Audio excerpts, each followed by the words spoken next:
get to a crucial point of the championship. We start this middle third, and with such a short season, the points are going to be coming thick and fast, and you need to be getting them on the board if you want to win this championship.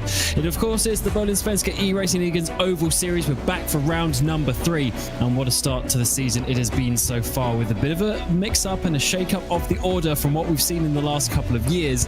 It is certainly going to be a very interesting championship. It's myself, Cam Roger, got Howie Burrows alongside me today, and Hugo Louise on the production of this RaceSpotTV broadcast as we come to the Charlotte Motor Speedway for the all-important Cancer Awareness 400.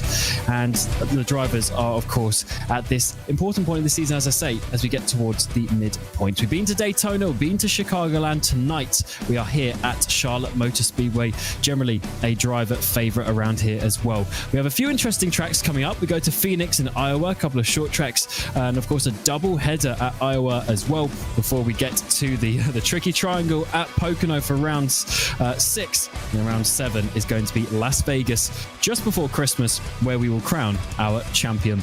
Talking of champions, here is how we sit. It's very tight up towards the front. Kenneth Tier just 4 points ahead of Linus Broström, and of course Peter Helmbro in there just a few points back as well.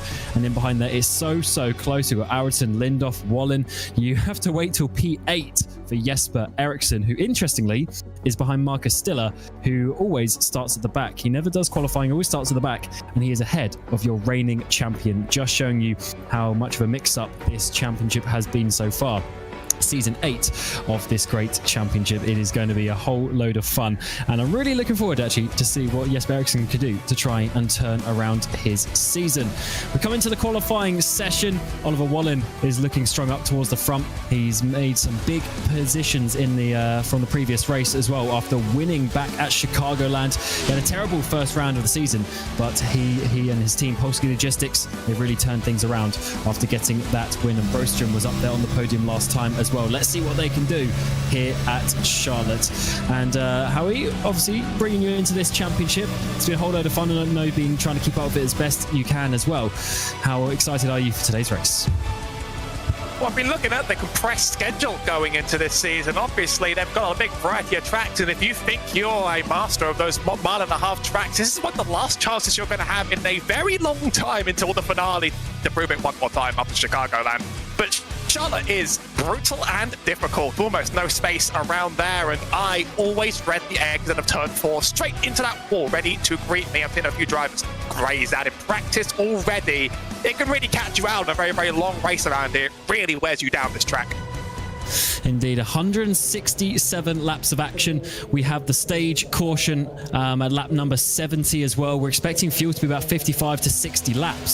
So it is going to be quite a long stretch if you want to try and get the fuel all the way to the stage. But with quite a few cautions, you never know. We had that last time out at Chicagoland, to be honest, and there were a few drivers who tried to stretch the fuel and get those stage points. But crucially, this season we have the caution at the stage. In the previous years, we just stayed green, but now we have the caution, which kind of changes the strategy a little bit for these drivers. As qualifying comes to the end, it looks like Oliver Bohlin able to hold on, but Jonas Gunnarsson there in the 33 car is up there on the front row alongside him.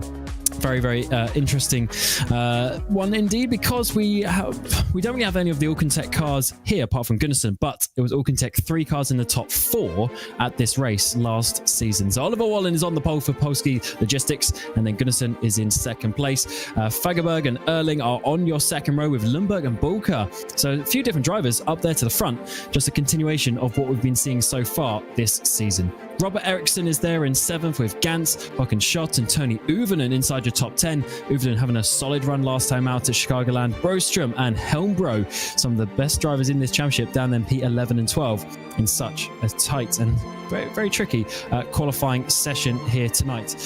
Down in 13th place, we're going to see Kenneth Tier. He's going to be your championship leader coming into this, and he sort of got a little bit of a surprising victory back at Daytona, but able to hold on to the championship lead after Chicagoland as well, with Dan Holmer alongside him. Then we have Lindhoff and Ericsson, so the Sim Race Sweden boys struggling here a little bit on the 8th row. Aronson and Skoglund are there on the 9th row of the grid. And once again, a fairly sizable field here tonight. We're going to see Kjellberg in the 162 machine. He's going to be there in 19th position. We just had a little bit of a ride on board with him through that qualifying session as well. And he's a driver who does have a little bit of work to do. He's down in 20th place in the standings as well. So that is not the ideal situation. Bjorn Broster as well on the 41 machine. He's not having the absolute best season that he would have wanted, and he is there in 20th place. Joel Wallen and Loven, those two drivers have been involved in one too many incidents so far, and they are down on the 11th row with Motin and Forsberg inside your top 24, and just a couple of drivers at the back. We've got Eck, and as I mentioned earlier, the 013 machine of Marcus Stiller for Clutch Club Racing rarely, if ever, does qualifying either here or on the road course series, but he's still up there in 7th place in this championship, and he even got into the playoffs last season doing that as well. So Kenneth Tier, your leader of the championship, sponsoring this Cancer Awareness 400, and what a nice name to put onto it as well, using his opportunity to sponsor this race. And there we're seeing stage on lap 70, fuel window about 60 laps, 4 sets of tyres, and how it is going to be a little bit different to what we've seen last season, a continuation of that with having the stage caution. But do you think we're going to see a lot of fuel saving, or do you think it's just going to be pushing because they know they can't save to the stage? I've seen fuel strategies work here, but I think if you're not, I'm going to think you're going to struggle to save that much over the distance if we stay green the whole way. We went yellow a ton last race, and that might have played into people's strategy a bit uniquely, but over here, you do get incidents with drivers this close to each other, and I'm sure one or two will flare out, but it's something as well that might make drivers push a little bit more conservatively here and have us have these much greener runs around the track. It could be quite hard to pass. Drivers really get into their own groove and let tyre wear make the difference very often around here. As the drivers get side by side, the pace truck will come in. Familiar names on the front row, but in behind, we got 4 drivers chasing their first victories of the season, and that is certainly going to be a hot prospect indeed. It is the Cancer Awareness 400 here at Charlotte Motor Speedway, round number 3 of the Bohlin Svenska Eracingligan's Oval Series. We come up towards the restart zone, and Oliver Wallen, your winner from last time out, takes a screen from the pole, and it's going to be Gunnarsson who gets a solid start on that outside line as well. We'll stay side by side as we work away through the first couple of corners, and everyone is trying to find a little bit of space, trying to find some operating window in the track as we work our way out onto the back straight. It looks like Wallen holds on nicely.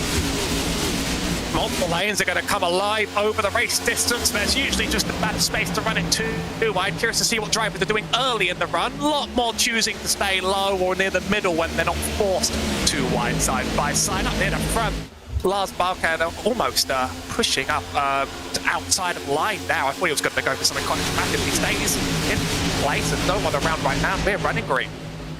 We certainly are. The 80 of Erling dropping down a few positions at the start. They're going down to 7th place. He's now got Uvenen coming up his inside on the back straightaway down into towards turn 3. The 84 just backs out of that one. We go single file therefore for the top 8-9 drivers, and that sees Linus Broström, I should say, trying to get up inside the top 10, but does drop down. Uvenen gets a little bit of a run here down the front stretch, but no one doing anything too crazy just yet. No big sends up the inside. I say that though, the door opens up. The 84 goes to the inside. It's quite hard to get alongside and force the issue in these next gens with the dirty air, but if that space on the bottom is left open and someone washes high, it looks like it's going to just about be taken, and I have the feeling like drivers are going to want that bottom for now. It certainly hasn't paced this early, probably helps your tyres this stage in the run. That's a good pass down the inside, but you can see as we enter this tri-oval, some drivers still trying to use that momentum up high.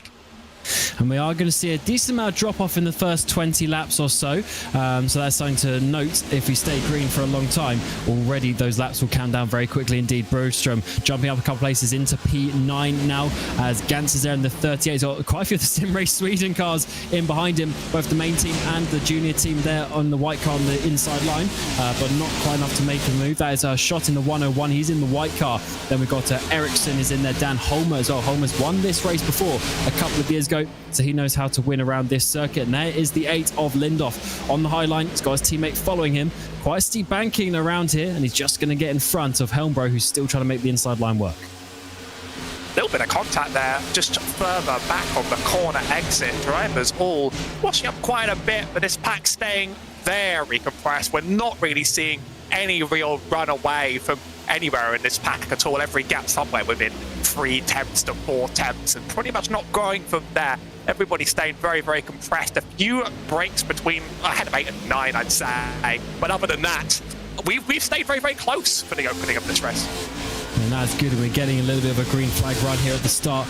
We had one too many cautions last time out at Chicagoland. I mean, I guess it was only 8. We did have 6 here at this track last season, but it's felt very stop-start. We never really got going back at Chicagoland. Let's see what we can do as we go on to the next lap of action here. On to lap number 8 here. It's Charlotte, and this is Kjellberg, who we saw a little bit further down. He's in P22 currently. He's looking very calm, as you should be at this moment in the race. Nothing too stressful, just got to sit there, because we all know once he gets that second half of the race, that is when the strategies will really sort of come to fruition. But a lot of single file nature so far. No one going for any big moves, no one trying to make a train on the inside. So the reality of Charlotte is it doesn't really reward just insanely bold moves, although a pass just ahead of Jesper Ericsson in that 37 and a few others to the inside. I think eventually, once you've got those first few laps out of your system around there, this is a track where it's very, very easy to push too hard, not realize it, get punished at the end of the run with tires and see you just plowing right into the wall. It's really, really long run dependent. There's a reason it's sort of considered the endurance race of the NASCAR schedule when they run it so long. You want to get in your own head and you want to get consistent far sooner than you want to start making crazy dives, because you're not given much margin for it. And in the long run, you'll be rewarded if the races stay out green like this. And you know, one thing I love about this this community is how much they love NASCAR. I mean, look at Rob Erling there, the size of that wheel that he's got. I don't know if it's just the angle, but that rim looks absolutely massive, like it is in real life. So taking it very realistically, as he's got that curved screen as well, maybe a triple screen setup around him. Very nice to see that indeed, as he's currently sat there in P10 in the 82 machine. So he has dropped down from his starting position, but he's still looking fairly nice so far. He has dropped 6 places though, so but quite a few of the top drivers getting past him as we continue in one big trainer, losing a couple of drivers off the back, but everyone's still staying so close together here on lap number 10 so far. There's the 24 of Aronson, certainly a driver you'd expect to be a little bit further up than that, but not quite so far. He's sat in 4th place in the championship, but just not able to get the position in qualifying, trying to make the move through turn 1, but not this time. Middle of this pack, ultra compressed, but we have started to see separation up front. Gunnarsson's keeping well and on this, but you can see the timings on the side. Fagerberg's then miles back, and then so is Lars Bunker in the 372. Before then, we have the train right behind him sort of begin. So now starting to see gaps of over a second sort of accelerate up front. It's probably very nice and comfortable and clean air when you know you're not quite under pressure to start getting those laps in and managing your tyres well. And Uven makes a move there for P number 6. He gets Robert Ericsson, who is going to lose another couple of places here. At least just one. Broström has to come off the wall to give the 35 some space to avoid contact. And now the 37 of Ericsson. Yes, Ericsson this is. Dives to the inside of 3. And he's going to try and get on the gas as quick as he can. It looks like he's managed to get past Ericsson on that outside line. The 35 is going to have to drop back. And that is another move there for Jesper, who's working his way up slowly one by one. I say that though, the 35 is keeping his nose in there, but it looks like the inside line is the way to go to make the overtakes. But I guess going up high, trying to save a bit of tyre. And that's how really you get passes done around here, is not by trying to like send a flyer up high, but basically by pressuring the car into eventually giving up, and by getting close enough to them that eventually they just sort of give up that space and you end up taking it. This isn't one where you throw it in, but it certainly can just be one where slowly you wear someone down, and then eventually that inside line's sort of given to you, and that's how you're going to get around someone faster here. But with these cars making it hard enough as it is, you have to also think about your passes in the long run as much as you have to think about your own race, I think. We are, I mean, you mentioned this a few laps ago, we are seeing a little bit of a breakaway at the front. Bohlin and Gunnarsson, they got a second to Fagerberg, another second back to Lars Bulker as well. So we are starting to see a little bit of that towards the front of the field as we're trying to see Uvenin here make a move on Lundberg down the inside through the tri-oval in towards the first corner. He made one move a couple laps ago. He's trying to make another. Ericsson's on that inside line trying to get through on Broström as well. So the inside line is definitely the place that you want to be to make the overtakes. But look at the run that the high line gets down the back straight, the momentum that you carry there. But then once again, you come through the corners and the inside line just pushes forward a little bit. Awesome 2x2 action here through turns 3 and 4. There's Lars Bulkers, the red car just up ahead of them. He might be under pressure now as well. It looks like Broström has held off from Ericsson and Uvenin has got through. But actually, Broström, he's trying to make it a double move. He goes past Lundberg as well. Almost space for a third car in the middle there. You wouldn't dare, but this is more than just 2 orderly rows of 2. I think this is absolutely everybody just trying to be ahead of that train and try and catch up and potentially pass to make it further down the road. It really is quite disorderly around here now. People are not racing in their own heads. They are trying to make their way through this traffic because really what they see is this 372 basically just holding the whole field up. 1.5 seconds ahead of him now from Wegerberg, and then everybody else is just squashed in. That is very true. That is sort of the cork in the bottle, and I think once they do get through, they're going to be unfortunately pulling away. But look at the train of cars lining up behind now. This is effectively the battle for what's that 5th place as the top 4 are really starting to get off. So Uvenin goes through. He's up into 4th. Walker's going to be losing another couple of places here. Ericsson goes through. Broström is going to be giving him the push down the front straightaway as well. And both of those cars are going to get through into the first corner. So that's already 3 places lost to this red 272 machine, or 372 I should say, is going to be losing a lot of positions. I think maybe just pushing the tyres a little bit too hard in those opening 10 laps or so, now starting to fall off. He did also make the first tap of that dreaded turn 4 corner exit. It was just a brief tap, didn't hit too hard, but it's the first one we've seen on the camera, and I think those are going to start to add up as that all just comes at you as you transition into the tri-oval here. It's sort of the stuff of nightmares for me, no matter for the car, because you're carrying a little bit too much speed and you just get bitten right in the face for it. Now, I'm interested in how fast this 84 can actually capture. Now, up front, the battle has lost quite a bit. Oliver Bohlin slowing down a lot of that lead. What's happened to 72 is he's been in the wall.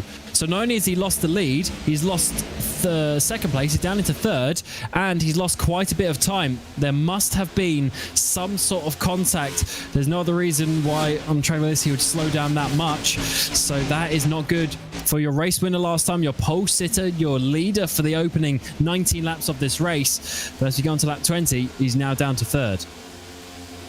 I've been able to look on back, and he went just a little bit too low in the turn, touches the blue line, slides all the way up, and that position was effectively almost free. All your momentum down the back straight is now crushed, and position after position is bleeding from there. So that's just very atypical mistake to make around here. You can do it, but you don't often see drivers go too low in the banking, and that being how they give up their place. I mean, it's what I would do plenty of times, but it does seem uncharacteristic around here. Absolutely, a very weird mistake to make, but that is what he did, and he's unfortunately losing out from that. So there's a few moves going on up and down the field. So Uvenin and Ericsson, they've been swapping around for 4th and 5th place. We're on board with Aronson. This is at the back end of the top 10. And remember, when we get to the stage, the top 10 is where the points are at, so this is quite a crucial position. He's also got Robert Erling just up ahead of him, but he's got a huge battle in behind. And then we've got Lundberg, we've got Holmer, we've got Gantz, even Helmbro with the lime green wheels. He's just there as well. So quite a few drivers lining up to try and make this move. So there is Aronson. He's in the 24. Lundberg is the car behind. But up ahead, we're seeing Lars Bulker dropping further and further down. Now it's Robert Ericsson's turn to try and get through up the inside. And Erling will try and push through, I'm sure, as we get to turn 1. I thought Bulker's day was maybe just starting to settle and maybe just landed in this P7 and being okay with it. But I don't think so, as Erling's going to be next to strike. He's running all the way up against the wall on the turns, and that's a wreck behind. Yeah, that is going to be the 77 of Helmbro, but important is Lundberg in the 18. He's the one who brings out the caution, first caution of the day. There must have been some contact on the exit of 2. Drivers sliding into each other. Helmbro involved in the 18 as well, most importantly. But I think there's probably a few other drivers who are getting very congested at that point of the track. And now this is at a point where some drivers are going to want to come down pit road as well to get fuel and tyres to the end of the stage. Well, the timing does come quite convenient for the strategy, doesn't it? Now you can pretty much guarantee your run and might as well take tyres after 24. Watching it back, it's between the 77 and the 18. The 77 runs up high in turn with a car out there, just doesn't quite have the space, and that's going to lead to a few going around. The 38 and the 8 also take a little bit of contact and a check-up, although that doesn't look too significant. Yeah, there's a bit of contact as well for another car that went up high. I think maybe Joel Bohlin. End of line penalty for Kenneth Tier, your championship leader as well at some point in that sequence. So that is a very tricky moment. Very tricky moment. So the run that we see at the moment is now Gunnarsson leads. Fagerberg is in second place after getting that position from Oliver Wallen. We come to pit entry. Surely every single driver is going to come down. It doesn't make much sense because we have such a long run still to the stage. If you stay out on older tires, you're just going to get swamped as well, so you're not really going to gain much from doing that. And I think every single driver will, as there we're seeing a driver already came down pit road. Oh, that is Kenneth Tier, so that's why he got the end of line penalty. He came in too soon. Yeah, Kenneth Tier was sort of running at the back, tries to go on the high line and run right into the back of a Helmbro, stopped up on the track near the top side. So also Helmbro's taken some serious damage to the rear of his car just in the response to that. And that's going to bruise both cars and send them down and out, racing off pit road as we speak. Linus Brostrom's going to lead the pack. Gunnarsson just behind because Brostrom stayed out. He thinks he could save this. Interesting. You're one of the main series admins who obviously knows everything about the fuel mileage and the rules and everything. He thinks he can make it work. Let's see how that one is going to work. A lot of two tires as well. A lot of two tire stops out there. So Fogelberg take 4, but Gunnarsson, Wallen, who else took 2? We got Bulka Erling taking 2, but we've got Ericsson Uvenen taking 4. So a bit of a mixture on the tyres out there as we're going to see a replay. This is Lindoff in the number 8, and he's going to... Oh, he's going to get tagged. This was as they're slowing down to catch up to the pace car. There's a secondary contact. The 8 was already spun in the first bit, and it might be Forsberg in that orange machine who was involved in that one too. Coming up to the pack too quickly to try and join and catching someone by surprise. It's stuff you sort of see all the time in iRacing, to be totally honest. It's one of those mistakes that you think you're over and then it just comes back and bites you all the time. That is pretty unfortunate.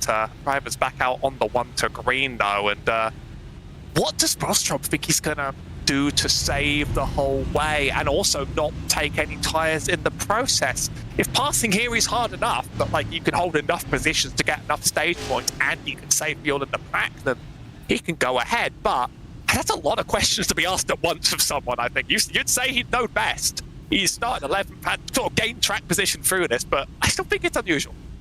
Yeah, he's won plenty of races, and a lot of it generally is on strategy. He may not always be the fastest driver in terms of lap time because sometimes he's playing the long game, and therefore his car is not the fastest on average over the whole lap distance, but he's able to be in the position at the end. Interesting one. He's got his 2 teammates behind him though, with Wallen and Aronson, so the Polski Logistics trio on that inside line. They're certainly looking good from that regard, but the only driver, and just want to double check that, yes, the only driver to not come in.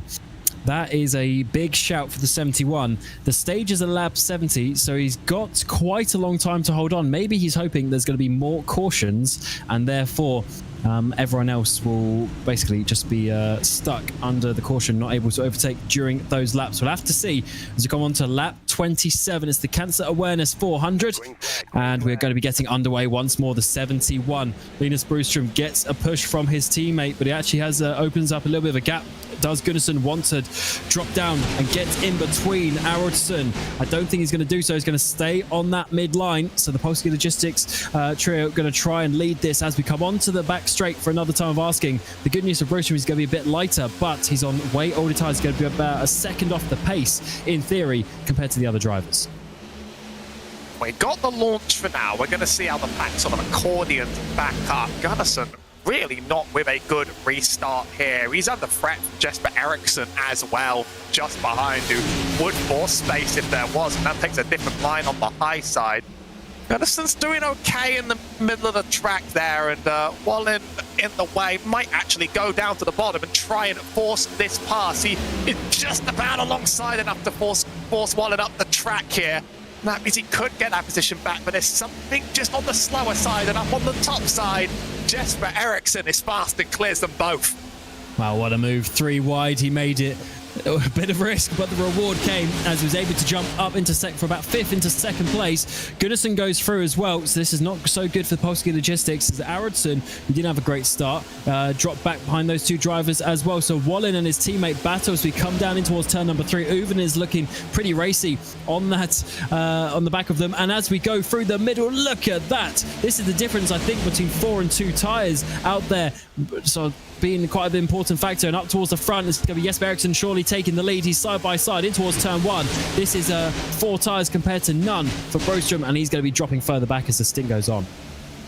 You do have limited sets as the race goes on, and they are remarkably limited so here, but 2 definitely doesn't seem like it's been very fast. And a lot of drivers probably took 2 thinking it would be just about marginal, but both drivers that have taken all 4 are dominating here. I'm impressed by Linus Broström, though, still keeping the 2nd and being as fast as the people that have taken 2. He's obviously going to get blitzed here in just a few turns' time, but I'll be surprised and interested to see how Gunnarsson catches up to him. He's going to be slower, but how long can he hold on, and how long can he hold these drivers back around here? It seems like tyres is very, very important, doesn't it, at this point? So Ericsson, Uven, they're on 4 tyres. Quite a few drivers behind on a mixture of 2 and 4. We'll have to see how this works towards the front as the stage continues on. Broström, I don't know how he's going to hold on all the way to lap 70, but I really think he's just hoping for more cautions as of drivers exiting pit lane as well. They're on that inside with 2 by 2 working away through turn number 2. Holman's going to get Gunnarsson as well. Fagerberg's going to get Ericsson eating up some of these drivers as it is the 4 tyre runners who are moving towards the front, and this is going to be a crucial point as we get to about halfway into this first stage. Yeah, Daniel Holmer's next, and that's going to be another 3-1, but again, like, I'm surprised that Broström hasn't been passed by the rest, although they're going to try, I imagine. He's holding on remarkably well. He's on the 82 right now as the middle of this pack has plenty of battling of its own. A lot of these drivers ran a very similar strategy to each other, and now they're just hoping to finish out this run. Majority of drivers took 2, but I imagine if they went down that pit stop, unless they were teammates, had no idea what anyone that wasn't their teammate was going to do, and probably came out surprised, thinking, why did they all do the thing that was opposite to me? So there's been quite a bit of confusion and diversion here, really. I don't know what we'll have to see later on in the race, depending on how many cautions we get and when the cautions come out. I don't know how much the 2 and 4 are going to affect the actual outcome of the race at this moment in time, but it does look like the tyres are a very crucial factor today, as we're seeing Fagerberg get up the inside of Gunnarsson there, just sliding his way through. Gunnarsson is one of the drivers taking 2, Fagerberg taking 4, so just a couple of tenths here and there, faster, a bit more grip, and able to get through. Broström is the next driver. He's holding up. I mean, he's got about 4 drivers lining up to try and get past him here. They've got plenty of time in terms of the stage. So let's see how Fagerberg is going to do this. Broström cannot keep up with Holmer. He's already over a second off. Sent to the inside for the 31. And Broström's going to go high, he's going to go wide, and there's going to be an awesome run here from Fagerberg on that inside line. 31's easily going to clear him as he comes through the tri-oval. Gunnarsson not able to make a move just yet, but he is defending himself from Ericsson. Yeah, I'm not seeing a world where these 2 tyre takers get this nearly as easily, because Gunnarsson's just been trying every time he's ended up behind, and I'm sure it might happen eventually. Now here comes Alderson to try himself another 2 tyre taker. Has Gunnarsson maybe just been a little bit too scared? Well, Alderson's not getting it done either on the bottom. Broström is leaving space for the 4 tyre drivers, and they're not leaving that same space for the 2 tyre drivers. So he does think there's pace in there, and yes, he's holding people up, but there's being faster, and then there's actually passing them here. Robert B. Ericsson, a 4 tyre taker, should be the next one to clear this all, I think. Round the outside of Gunnarsson, so much extra grip in that orange and blue machine. He's going to try it again through 3 and 4. Use the high line, use that grip. He's already got Gunnarsson. He can't quite get up to the Polski Logistic cars, but clears off the 33 for sure that time around. We've got Lindhoff in behind. We saw him spinning twice at that previous caution, but he's still in a half decent place and is able to continue on with his battle. in this championship, as Ericsson goes wide once again. Can he make it work? Can he get the run? He's going to cut to the inside. He's going to get Ericsson. Can he get both of them down this back straight? The 71 won't have the grip to hold down low, but he cuts him off anyway. He's going to try and hold it through 3 and 4, try and hold off the 35. But as we get to the exit, I don't know if it's really going to work in another lap's time. This is proving a lot of what I thought about passing cars here. It's obviously possible. We've seen people go side by side and pass here. This isn't just strictly single file, but if you look back at a track like Chicagoland last week, where you had space for days on every side. Here, you basically have to set someone up for a very, very, very, very long time and then hope everything goes your way to actually get past. It's been a real struggle. Here he goes up to the top side on the fresher tyres. Lindorf, I think, wants to be a part of this as well. He took even longer than 14 seconds in the box, so possibly 4 tyres and a couple repairs from the incident. Seems to be not damaged too hard to be going this fast, but the pattern has been only the 4 tyre takers have made it past. There's another still just holding up the rest of the pack, just drawing him down like the Pied Piper, really. That is so interesting how the tyres play a crucial factor. The 8's got a huge run here down the inside. Robert Ericsson as well. So Lindorf already up to 5th position. As you say, had the longest pit stop by a mile, but is able to make this work. And that's just showing you how you have to play your strategy cards correct. Lap 40, lap 41 comes. The Cancer Awareness 400, of course, sponsored by Kenneth Tier, who unfortunately had an end-of-the-line penalty. And he's down in 21st place. Your championship leader, struggling quite a bit. He is on the lead lap, though, crucially. So he's able to fight and battle a little bit later on. And if we get any sort of cautions later, he will be bunched back up towards the front. Yes, but Ericsson leads from Uvenham. And in behind, Dan Holmer is making strides forward. Jesper is up 15 places. Uvenen's up 8. Holmer up 11. And even in 5th place, we've got Lindorf up 10. So the Sim Race Sweden cars, they're coming back quite a bit. Just showing you how the qualifying is not everything in this series. Now, what has all of this battling, though, really done to the gaps in the field? Well, it's interesting because our top 3 are pretty close. They're racing. Then Megaberg 1.3 seconds off. And then Lindorf sort of leads where this whole 2-tyre traffic jam happened. 2.2 seconds back from the next car. Just has to make up a mile. Probably shouldn't even push and do it. Should probably just accept the P5 or hope a caution comes his way, to be totally honest. Up front, we're battling with the 84 and the 79. We've seen 1 pass already, and I think that inside line is going to be opened up for Tony Unman to get another shot at it, but it's just not that much pace on the inside. He washes a bit high. Daniel Homer holds him off 1 more go. Certainly does. Top 6, by the way, on the track now are 4 tyre changes. Then we have Brostrom on no change, and everyone behind him is on 2. So you're right. The 4 tyres got past Brostrom. Everyone on 2 tyres has not been able to get past the 71. Very interesting stats and strategy that we are sort of taking into consideration later on. And those with 2 tyres, yes, they may have an extra set, effectively, you know, an extra 2 tyres that they can take later in the race, but if it's not going to work, it's kind of a bit of a pointless exercise. But we will see how this one works out. That 45 counts down. We have 25 to go until the stage, and Ericsson is going to build up a huge lead over this mid-pack. He's already 5.6 seconds ahead of Linus in the 71 machine. As we jump to Marcus Stiller. From the back, he's now up behind your pole driver. It's interesting you mentioned not having that extra, or having that extra set, but actually, when I think about it, I think your left and right-hand tyres are like, they can't be swapped with each other. Once you've used the right-hand set, you've used the right-hand set. And then, what, you have an extra pair of lefts to replace? I'm sure you're going to do that at one point, but it feels like everybody that's actually taken 2 has basically completely lost the strategy game here, because now they're both down a set, and they've been slower. And actually holding on, just not changing them at all. If the fuel can be saved, because we're still trying to work out if the fuel can be saved, there's still a lot to go in this stage. But if that happens, then you're in this remarkable situation where now you have the extra set. You can dominate near the end of the race if the cards fall your way. On board with Gunnarsson, who tried to get past Alderson, and I really thought it was going to happen this time. He got properly alongside, and then just bogs down and doesn't clear due to the dirty air. I mean, he's got to be just in his head right now thinking, why can't I get past this absolute prick on the road that didn't even, it's just holding me up, and it's been held up by someone that didn't even stop. But, yeah, right, this has become a traffic jam. And this just shows you that Brostrom's done his research, because he probably thought a lot of people would take 2 tyres, and he thought, okay, maybe I can hold them up. Unfortunately, he's got 6 cars who took 4 and were able to get ahead.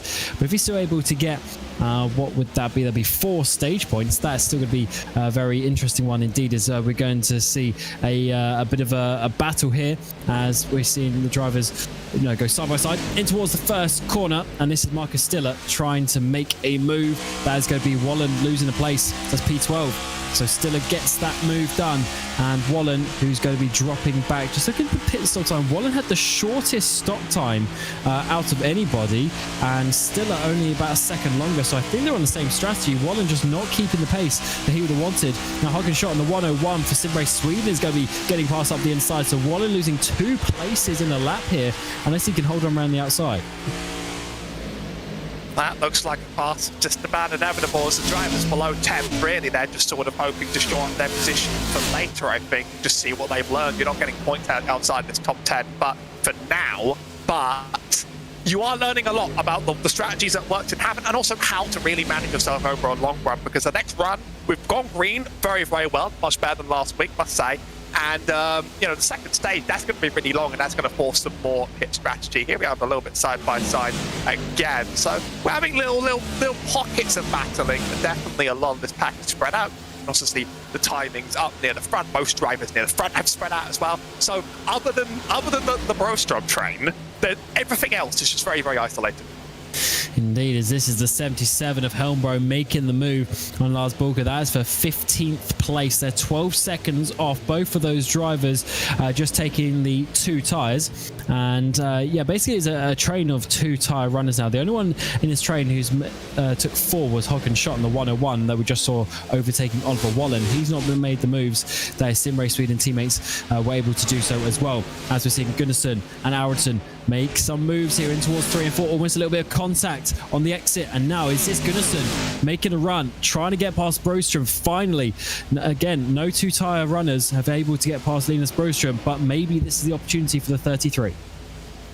Well, Gunnarsson's got 1 pass down. Now here comes the final boss holding up the track. I mean, the pace differences effectively be non-existent in the last lap between these guys, and getting past a car that you're this close to without that much of a pace differential in the cup cars around there is simply not easy. You just sort of end up one behind another, getting tailed along. I think there's Oliver Bohlin on the camera right now, just trying to chase down Peter Helmbro for 14th. And this is turning into a little bit of a long run, a bit of a strategic race. We had the caution a good 30 laps ago now, and the drivers are able to put some miles down. And obviously when it goes long into a long green flag run, in many ways it opens up the strategic options for those drivers who are able to hold on to their tyres, save a bit of fuel, etc. We have 15 laps to go until the stage, and that is going to be a stage caution. We'll be going back under yellow. We're changing tyre. Everyone will get 4 tyres after this long green flag run, and then we will have a bit of a flat out run of 97 laps all the way to the end of the race, where we'll need another pit stop during that time as well. So those who've saved some tyres, they might have it if we get later in the race, some cautions. Big run there from Skoglund as he catches up to the 24 Aronson, way slower through turn 3. That's going to open up the opportunity for Erling in the 82 to try and get around the outside. That is a little bit awkward there for Skoglund. He was slowed down, and now he might lose a place because of it. Erling all the way up against the wall. I don't really think that helped his pace. It's going to come down. Now the momentum starts to kick in. Held up by the 24. Actually, just going to give him a bump down the back straight and say, I'll keep this position over Skoglund, and the rest of this is none of your business. Down he goes through the inside, though. Alderson finally given the slip, and he has been falling back over the last few laps, sort of just getting in drivers' ways and not quite having the full pace to stay ahead. This is the pass, hopefully complete. I thought maybe Erling was going to run high there into Alderson, but instead he backs off, and I think Scotland is going to be right on him now. What a move that was by the 82. And as you say, Skoglund's going to be coming through as well. So the Polski Logistic cars, they are struggling with whatever strategy they chose, or maybe just the pace in that car. As we saw the 24 going down, the 72 of Oliver Bohlin, he's already dropped down quite a bit into 15th place. And Linus Broström, as much as he's held on from the two-tyre runners, he's still dropped to 7th place and not able to hold on with the leaders. That's getting very close on the exit as the 24 runs up high on the exit of 2. But not any real major issues. Gunnarsson hasn't been able to get past Broström just up ahead as well. So that's quite an interesting factor. We thought he might now have the run that he's able to get past the 24, but maybe just 24 going slow because 2 other cars have overtaken him now as well. If Broström gets these, let's just say Broström gets these, I think it's 4 stage points for being in 7th, although he arrives somewhere between 4 and 3. If he gets those stage points, and he just sort of banks them and says that's all right, and then the rest of the cards fall into his favour, and that final set of tyres he hasn't even touched comes in handy to help him walk away and win, he'll be the strategy genius of the race. I think that, you know, as technically slow as his car has been, as much as he has held people up, I think he's really played the next strategy blinder that wasn't just taking 4 tyres and running away with it. See, things are going to have to go his way, and the thing we've noticed is we're not getting many yellows, so that could become a factor, although I do notice at the end of races very often the intensity can sort of peak, and that could just give you a chance suddenly to strike the new set. I'm curious to see how that's going to play out in the long run.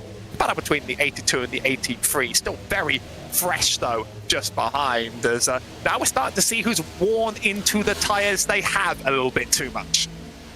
If it's one of those things though, if we stay as his Gunnarsson, he's going to get the run. Broström's finally going to be overtaken here, surely in towards turns number 1 and 2. The 33 Alcantech car up the inside. There's no way that the older tyres 71 will be able to hold on the outside, but this is working out nicely for Broström, as you say, playing the long run. The issue is if we stay green all the way to the end after the stage caution, then there'll never be a pit stop where he's able to use those extra tyres. However, if and when most likely there is going to be a caution towards the end, he will have an extra set of tyres that he's able to use. So he's certainly put himself in a good position, and to be fair, he was roughly in the mid part of the top 10 anyway before the caution, and that is exactly where he is now.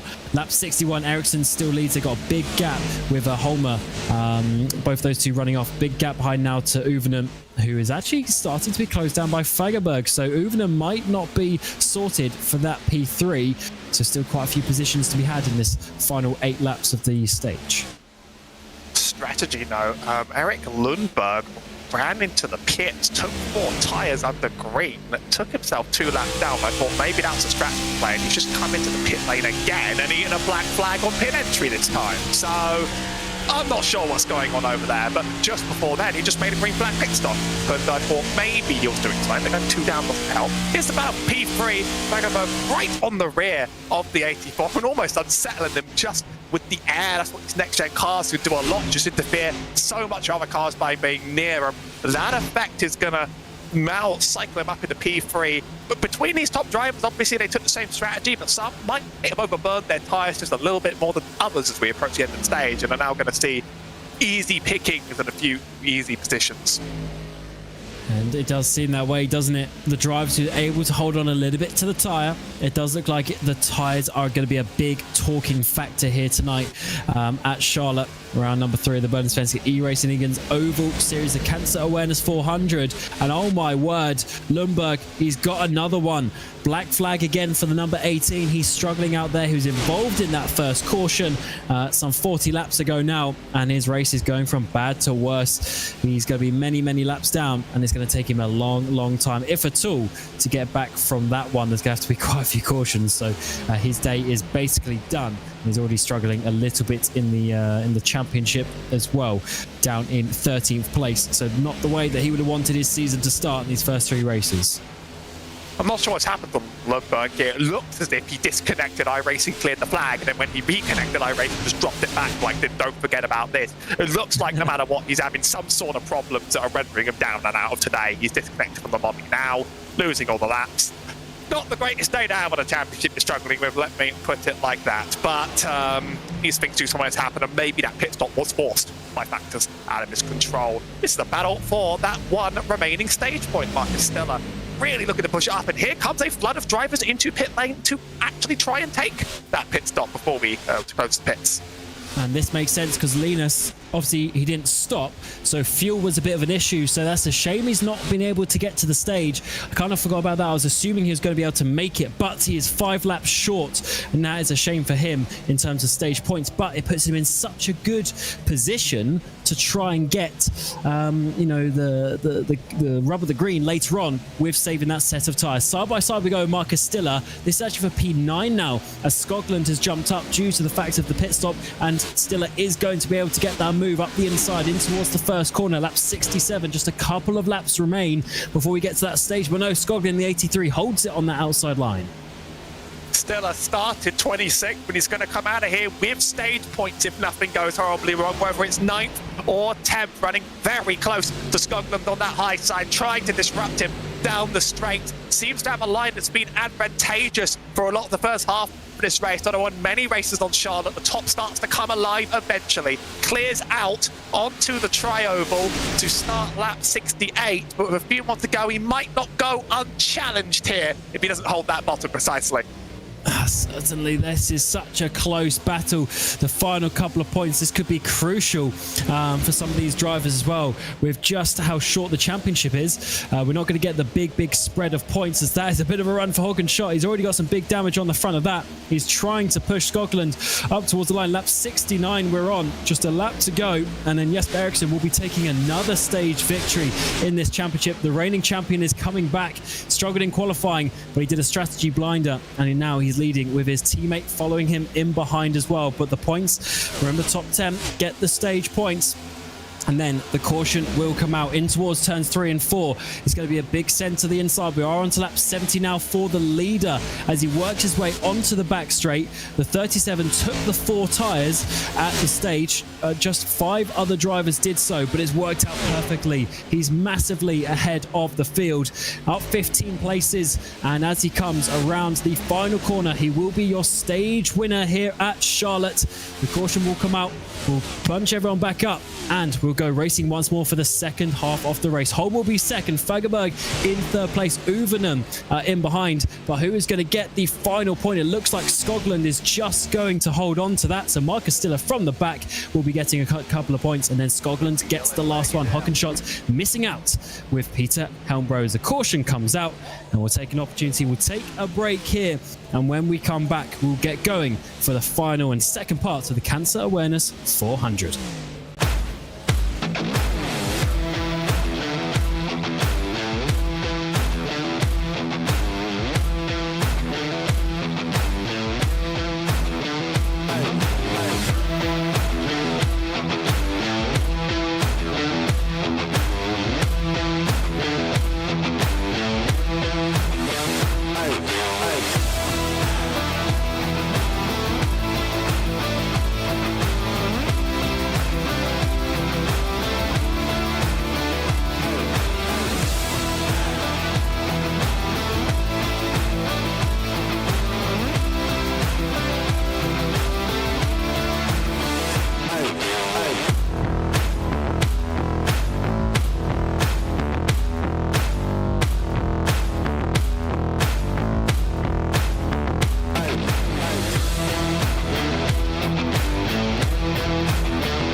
Welcome back to Charlotte. It is pit stop time as we hit the stage caution on lap number 70. Jesper Eriksson won the first stage, and now everyone is coming in, taking their set of tyres and trying to get themselves to the front of the field. It looks like Jesper Eriksson is going to be holding on to that, and I was expecting for a minute Linus Brusum to jump a little bit further up, but of course with his green flag pit stop there, would have been basically a lap down. Now he's going to be towards the back of the field, but saving those tyres for later. So that is a long strategy for Broström, who's down in about 19th place and at the back of the field. So I don't know if that's really going to work out, because at the moment he didn't get the stage points and he's at the back of the field, so he's definitely played the long run today, but not towards the front. It's the Cancer Awareness 400 round through the Bohlin Svenska Eracingligan Oval Series. Myself, Cam Roger, Howie Burrows alongside me, and Hugo Louise on the production of this RaceSpotTV broadcast, as Jesper Eriksson hits the front with Holmer.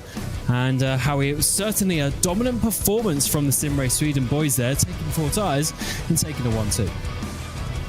One of the benefits of having your teammates with you really is you can coordinate a strategy and then you can play with each other to make it happen. Don't think it's all over for Linus Broström, because he's going to be on the lead lap, and if this race turns sour, then this becomes a lot easier for him. Of course, that isn't it, because this has been a remarkably green race. One accident has defined this at all, and then since then we've been pretty clean and green the whole way. Some drivers spent a little bit long in the pit lane or just repair damage, so that's going to send them to the back. But other than that, it means that you are relying on drivers sort of acting a little bit out of character, but that can happen as races near the end intensify. Until then, though, we've got a Sim Race Sweden front row and a driver in the wings, so they're in a really good position to lock down this stage.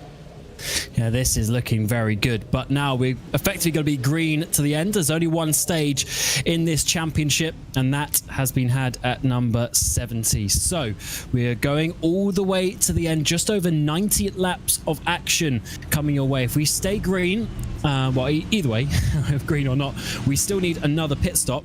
Most drivers will only have one set of tyres left, but Linus Broström at least will have a second full set of tyres. A couple of people out there will have a spare random 2 tyres as well. But most drivers will be on this set and then one more. Will that pit stop be governed by some green flag and running out of fuel, or will it be governed by some more cautions? We'll certainly find out as Eriksson comes to the restart zone and will get us under green flag racing once more with his teammate Dan Holmer alongside him, and Fagerberg in 3rd place, who actually gets an awesome run. He's being pushed by Lindhoff as well, so Holmer might not be able to hold on to this down in towards the 1st corner. And Holmer from 2nd place might be dropping to 3rd because Lindhoff is pushing on that inside line, but he's actually got the run off turn 2 as he tries to then use his teammate on that inside line, but no, Fagerberg, he's kept 2nd place. Yeah, Fagerberg's a real impediment now to these teammates getting up further ahead, because he's going to do everything to stop both drivers from getting by. Meanwhile, Eriksson using that restart zone excellently. He's going to get all the clean air he wants to hopefully run the run that he wants, and if he comes back having wasted his tyres too much at the end of the stage, one have to ask, whose fault was that? Gunnarsson had a pretty strong restart as well. He's up to P5 and now challenging the 79. We're on board with Robert Erling at the very back of this top 10, where we're seeing several rows of side-by-side racing, including Oliver Bohlin alongside him. Indeed, as this is the important turn 3, Eriksson having to back up there a little bit, and unfortunately not able to get to Uven at that point. Skoglund probably had to check up just a little bit, and then we have Oliver Bohlin. This is a lot better from him, up inside the top 10. He struggled in the 2nd stint of the race after starting from pole, leading the 1st part of the race, but then the strategy not going his way, and unfortunately dropping back just a little bit. But he's right up in this battle once more. Skoglund and Eriksson go side by side into turn 3. Skoglund on the inside, Eriksson on the outside line, and all this is getting close for Bohlin. He's right down, trying to touch that blue line to get the run off 4, and Eriksson is trying his best to hold on this outside line. Very tight, but that's how you get an early run. Kick me off at Charlotte, isn't it? So hard to pass later that you use every last bit that you can. So we're seeing rows and rows of side-by-side races with dream of earlier, and the whole field reset on strategy, of course, by that stage caution. Nothing unusual. Looking up at Robert Eriksson up ahead, he was in the middle of a 3-car sandwich behind. Still is doing a lot of battling, and more drivers are slamming the wall. I prophesized it. I hate that thing. I could read about it for hours. I'll leave it to him.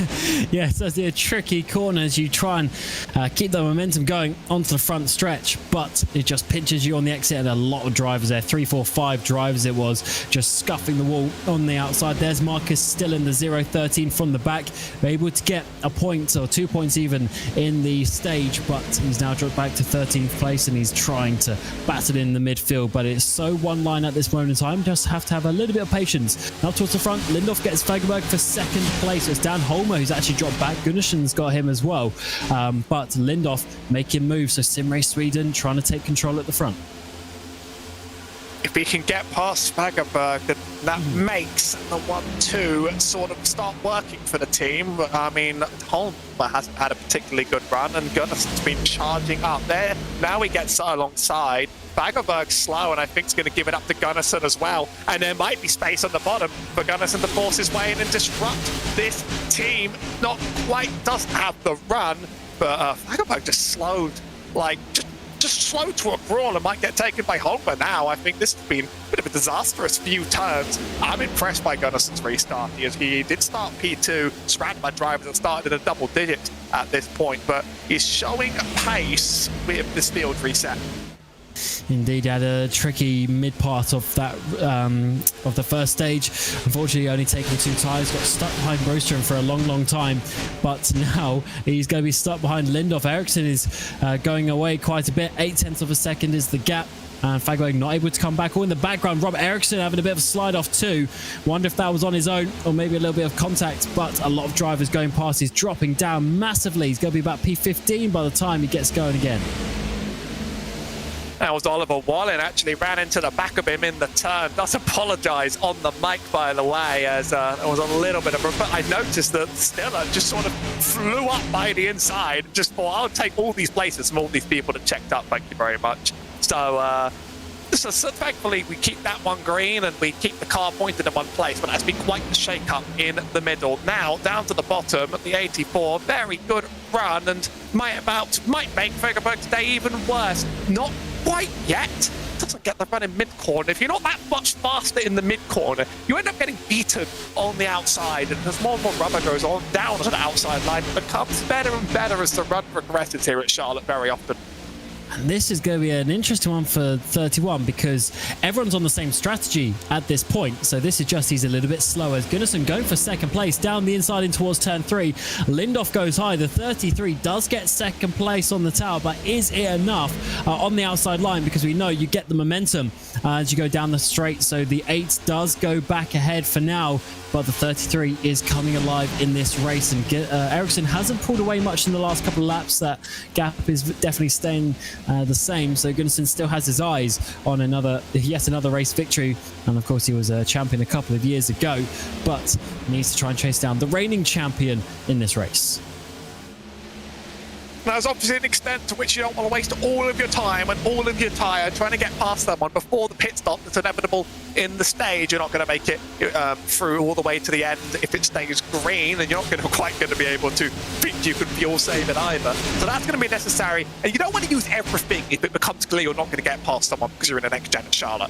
At some point, you might just want to back off and think, okay, I'll hold on to this for now, as it's getting really dicey in the field down there. Oh my word, yeah, the 372, that car is definitely loose today. We've seen him in the wall a few times, maybe carrying some damage with that one, but he's not feeling comfortable in that car after starting up inside the top 6. Obviously fast in qualifying, but in the race just a little bit too wiggly. The 82 of Erling here, we've seen him having a number of good battles today. He's trying to get down the inside of the 38. That is Gantz on the outside high line. They sit in front of Broström in the P14, who of course has on a completely different strategy to quite a few other people. Well, now it's sort of neutralized a little bit, but he's saving that set of tyres. He didn't stop at the stage caution, so he stayed out, but he was so far behind because of the green flag pit stop. That is why he's down there still in 14th place, trying to play the long game. So far it doesn't seem to be working out too much. We'll have to see if it's going to do so in the end. Bulker's going to lose another place, I'm sure, here with the 24 of Aracingligan going down his inside. there was a little bit of a shoulder check all around them leaving the corner. So some drivers, definitely more drivers getting loose on the top than you can imagine. We've already seen a Volker risk life and death here on the top. Is he going to make it stick? He's really squeezed. And in fact, the 13 then sort of goes low in the way of Alderson. So this train is almost looking like they'd be willing to go 3 wide if somebody got the run, because everybody's sort of committed to their space. Now Stiller close up in front. Oh, there's contact up ahead. Scotland is going to slow. Everybody's out of the way. Oh, just about everyone's out of the way. Lose about 5 positions here. Brostrom is on the apron. He's going to come up high. Is anyone on his outside? No, not quite, but that could have been a dangerous situation. And this is all getting a little bit too frantic. A number of cars getting the run because of the momentum lost for these drivers in this battle. And it looks like so Bohlin has got ahead in the 72. Then got Bulker and Stiller, the 2 sort of red machines there. And I thought Bulker was going to lose quite a bit of places at one point, but he's got the pace in that car. But there's about 7-8 cars in this battle. We've seen Helmbro in the black machine on the inside with the luminous wheels. He's trying to work his way through. This is a whole load of cars getting a bit frantic as we hit lap 90. I mean, this stretches back about, I'm going to have to count, this stretches back at least 6, 7, 8 cars, and none of them have picked a line that's their own. Every single one of them wants to sort of wait and pout for an opportunity, and opportunities are opening up left, right, and centre. In fact, we have to be opportunistic and wait for those chances, and they've come very, very close, up close and personal here at Charlotte today. So that 372, he's been just absolutely married to that top side of the track. Got loose once off the exit, but seems to have stabilised it out, and now he's definitely committed to just wall riding for the rest of this run, or at least just try and get out of the air of Oliver Bohlin. And there is pace there. He does seem to be holding position. It's almost like we're at Homestead, Miami, but we're certainly not today. He's making it work, though, and there is pace in that car if he stays off the wall. But that is the big question. We've also got Erling in the 82 machine here. He is trying to work his way forward as he now sits behind Aronson and Brostrom. Brostrom is a few laps longer than all the other drivers. So everyone's on 20 lap stints. He's on 27, so 7 laps longer after pitting just before the stage. He runs up high. Erling's going to try and dive down the inside, get the run on this back straight, but not this time around. In the background, also seeing, I think, a Skoglund just trying to pull out, or Gans potentially even, 2 teammates there. It's Gans trying to pull out, try and get the run, but nothing working this time around. It seems to be that he does ebb and flow in these battles a little bit, but Stiller, he's found an opportunity. He's trying to get down the inside of Bulker as we work our way through the tri-oval into the first corner. They go side by side again. Bulker slowed down there from 3 and 4. Now in 1 and 2, the pace seems to do back. There's actually a little bit of contact between the 2 cars. Swings right in front of Alexander Alderson, who reacts and makes it to the bottom. Should have a clear run now, because that's going to kill all of Stiller's momentum. And in fact, Alderson could catch up to Lars Bulker and say, I'll take that as well. Still running side by side, not quite clear yet, but as the momentum carries, you can very much drag the other car behind, takes the inside, and in fact, Stiller, I think, could have the run here as well. This has been very, very back and forth. That 372 not giving up that top line one bit, and some of these drivers getting very, very close and reacting very quickly to each other. Brostrom sees an opportunity down the inside. It looks like sometimes it takes you ages to get past, especially say one bit of momentum lost, and the door really opens for some other drivers. So Aronson has got through. He's definitely gone, and Brostrom is trying to follow him through as well. Everyone is on the same setup, though, so it's just all about the driving skill, really, managing the tyres and trying to position your car. It is certainly a tough championship to win in, or though I say that, Ericsson is leading by 1.2 seconds, so there's certainly some talent up towards the front. Here's Kenneth Tier, championship leader, 49, down 4 places from qualifying. He was at the back of the field after a penalty, and now he's trying to work his way back forward. He's got a whole host of cars up ahead of him, though, so there are some opportunities to get back up. He took some serious damage under that first caution when he tried to find a way through, and then just in fact ended up rear-ending one of the cars that was involved in the incident. But a lot of his pit stops have seen him to spend a little bit of time longer in order to repair it bit by bit. These next gens, as we know, they can take a beating and get fixed and come right back out most of the time. And it looks as if, I don't know, if that car's completely repaired in its entirety, but we know it's been sort of worked at bit by bit by bit, so it doesn't look like a total wreck. Here's the P5 and P6 battle. Elliot Fagerberg mostly stabilized. All further behind, Marcus Stella is around and backwards for the yellow. Oh, caution comes out just before lap 100. I'd say the 013 is the cause of that one. He's got the meatball as well, so big heavy contact. He'll be going back into the pit lane for some repairs, and that might be his day done, which is a shame for him. He's up in 7th place in the championship, doing his last to first challenge and trying to get a good result in this championship. But after a very hectic back, there's the 82 of Erling, went down his inside into 2, but not enough space, and a huge contact, massive contact there with Helmbro as he worked his way onto the back straight, just not able to avoid the 013. And yeah, big contact. A few drivers there, Gantz and Skoglund just missing, and then we saw Kenneth Tier got an end of line penalty once again. So championship leader twice in one race. And it was a slow, it wasn't a big spin, but that little flick to the left, maybe with some steering damage, just brought him into the line of the 77. Still has been doing really well this race, and I was sort of looking forward to seeing that battle evolve. But even if he does make it back out, you're going to have to rely on caution vests and cautions breeding cautions to fix that one. It's a shame to see the meatball come out for that incident. It was all going okay until that second in contact, and when the car goes airborne, you know, that's gonna hurt. The car doesn't look like it's been dealt with too much damage. We're done though. Field gets reset. Jesper Eriksson leads, and Henrik Lindhoff's going to hold off sort of on one. Actually, no, sorry. Lindhoff is a teammate back there. We're just doing wave rounds in the meantime. Few drivers coming for the stop. Jonas Gunnarsson. I'm trying to think what I think of this strategy. Fuel is about 55 to 60 laps on a green. We do have a caution here that will save a little bit. It is a bit of a stretch. I tell you what, it's a bit of a stretch. In the very first stint, with one caution, Broström got to lap 65, I think it was. 64, 65, when he made his pit stop. So this is a stretch to get to the end, plus a long time on the tyres. So are some drivers taking a bit of a gamble here, assuming there's going to be some more cautions? But then if there are more cautions, those who stayed out now, they will of course go to the back of the line, but they will have fresh tyres at the end and be able to make some inroads. So a bit of a strategy game here. It is the top 5 that have stayed out. So it's the 3 Simrace Sweden cars plus Fagerberg and Uvenen, and then it's going to be a whole host of drivers who have stopped. There's a few lapped cars in there as well at this moment in time. So I think that's Joel Wallen is in there. We've got Forsberg just behind that top 5. So the strategic games open up now, Howie. I'd count on Gunnarsson to make some good passes with the new tyres, but a 1-2-3 on one team is always something to be reckoned with on a track that very often goes down to strategy and where it's hard to pass. That is always a serious threat to contend with. You control the whole front row. You can dictate when the restart happens because you can communicate with each other in the restart zone. So 2-3 can really get ahead, and then Fagerberg has been able to sort of pick up a few more places. He was the impediment last time around, but he then sort of disappeared off the map a little bit. Wasn't really a massive factor.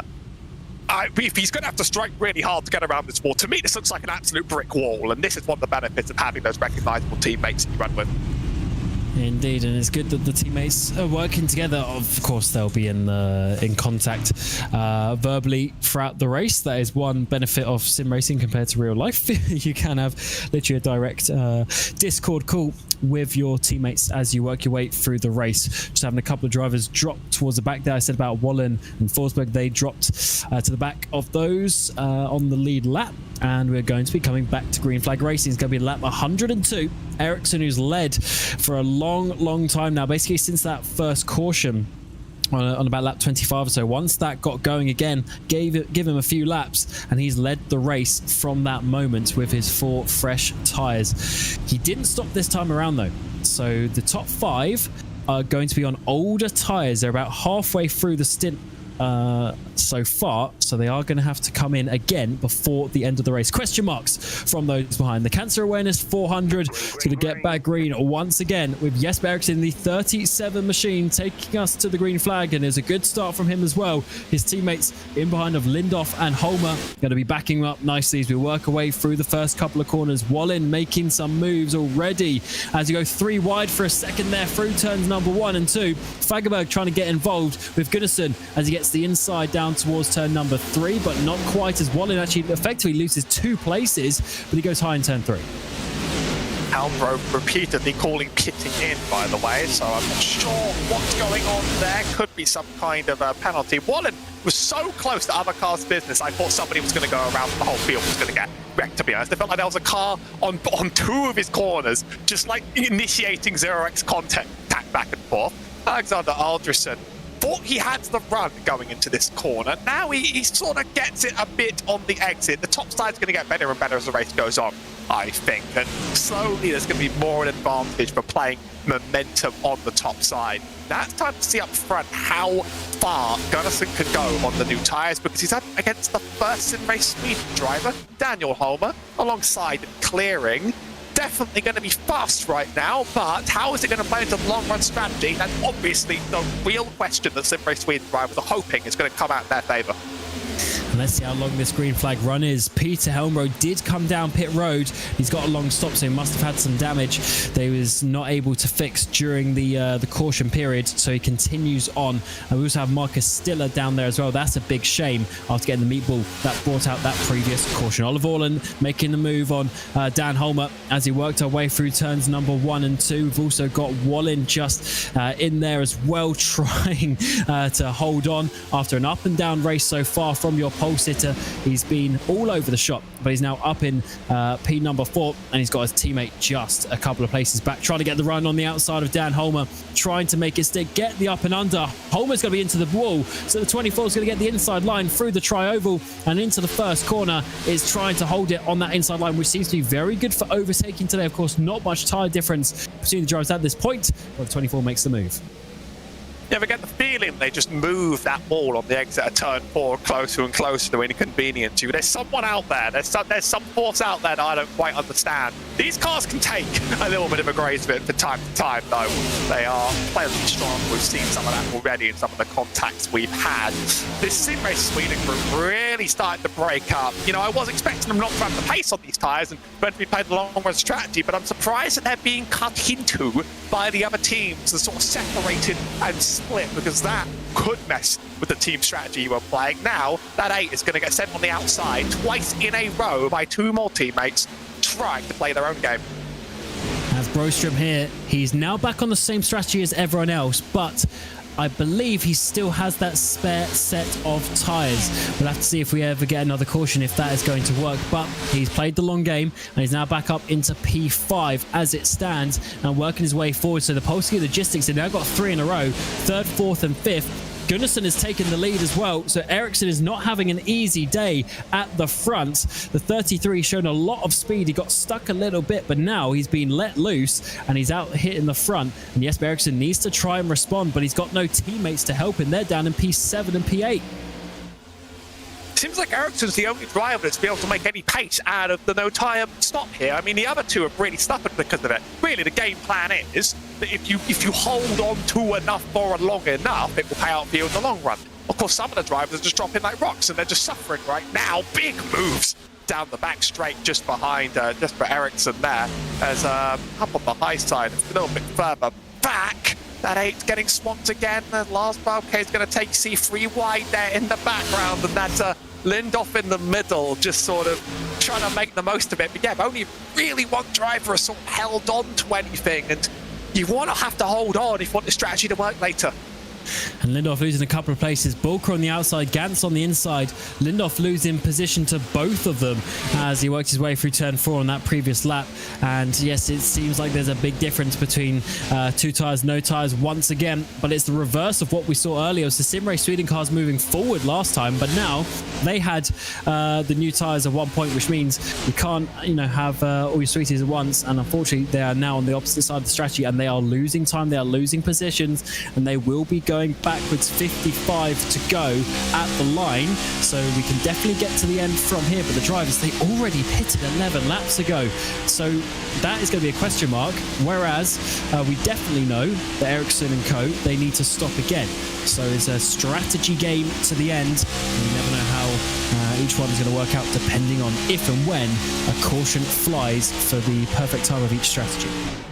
I mean, this is why I'm not counting out the strategy from the Sim Race Sweden card at all. Maybe the whole team hasn't been able to do this so well, but Jesper Ericsson, he's holding on. He's going to drop time, he's going to lose places, but he is where he needs to be in the positions of leading very, very slowly. And that means, you know, I don't know how many drivers are going to have done the math successfully to like just about make the all to the finish. It's going to be a few hairy, if we stay green, it's going to be a few hairy situations here where drivers are just going to fall a little bit short or have to sacrifice their races near the very, very end to make it. Of course, if we get another caution, someone like Ericsson's in a really, really good place to then, like, you know, take advantage of the situation. So I think as long as the bleed is slow, you're doing well. But if you've dropped off just hard right now and are trying to scramble for everything you've got, that's when you should start worrying, and a few of the drivers have done that.